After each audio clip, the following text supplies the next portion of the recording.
نبی سلام علیکہ یا رسول سلام علیکہ۔ السلام علیکم، آپ نے ہمارے چینل کو ابھی تک سبسکرائب نہیں کیا ہے تو سبسکرائب کریں تاکہ ہر آنے والی نئی ویڈیو آپ تک پہنچ جائے۔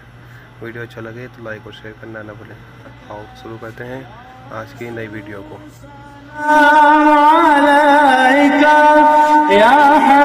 ہمارے نبی کا شہزادہ کیا کرتا تھا؟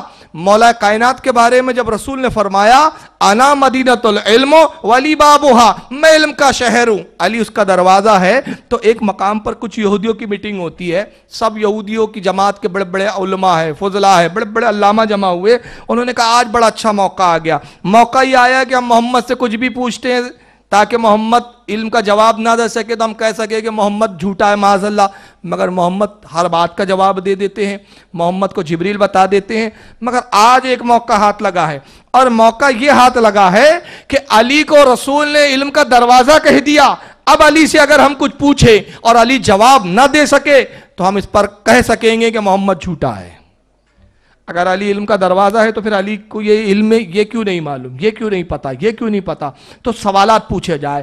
10 علماء کی میٹنگ بیٹھی، آپس میں بڑا غور و فکر کیا کہ علی سے کیا پوچھے۔ کہا زیادہ سوال پوچھیں گے ہو سکتا ہے علی جھنجلا جائے، کہا کہ بھاگو بھگا دے ہمیں۔ تو ایک ہی سوال پوچھو اور ایسا پوچھو کہ علی اس کے جواب میں لاجواب ہو جائے اور ہم کہہ سکے کہ علی جب تو ایک سوال کا جواب نہ دے سکا تو ہمارے اور سوالوں کا کیا جواب دیں گا؟ بڑا غور و فکر ہوا، اور اس غور و فکر کے بعد انہوں نے ایک سوال تیار کیا۔ سوال تیار کر کے آتے ہیں مولا کائنات کی بارگاہ میں۔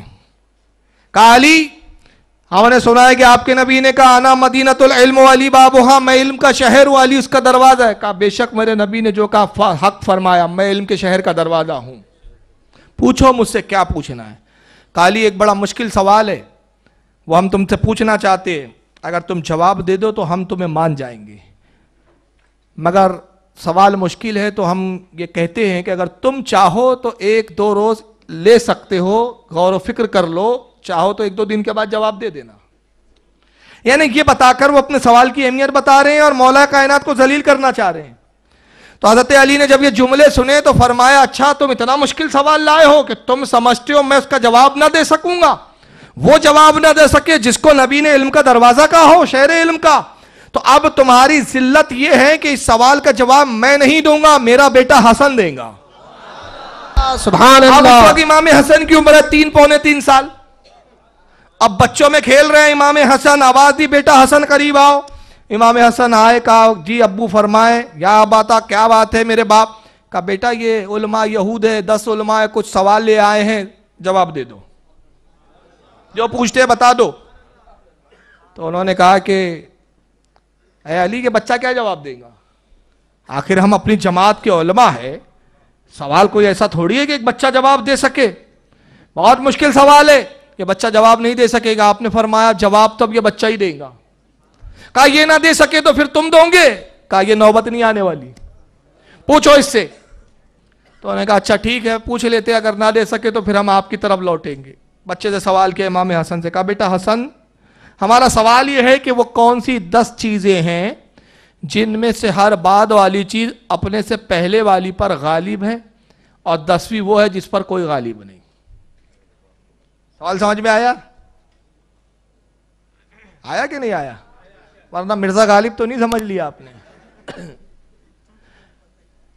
آسان کروں کہ میں یہ کہوں کہ وہ کون سی 10 چیزیں جن میں سے ہر بعد والی اپنے سے پہلی چیز کو ختم کرنے کی صلاحیت رکھتی ہو، پہلی چیز کو دوسری چیز ختم کر دے اور دوسری کو تیسری ختم کرے، تیسری کو چوتھی ختم کرے، چوتھی کو 5ویں ختم کرے، 5ویں کو 6ٹھی ختم کرے، 6ٹھی کو 7ویں ختم کرے، 7ویں کو 8ویں ختم کرے، 8ویں کو 9ویں، 9ویں کو 10ویں، اور 10ویں وہ جس کو کوئی ختم نہ کر سکتا ہو، جس کو فنا کرنا ناممکن ہے۔ وہ 10 چیزیں کون سی ہے؟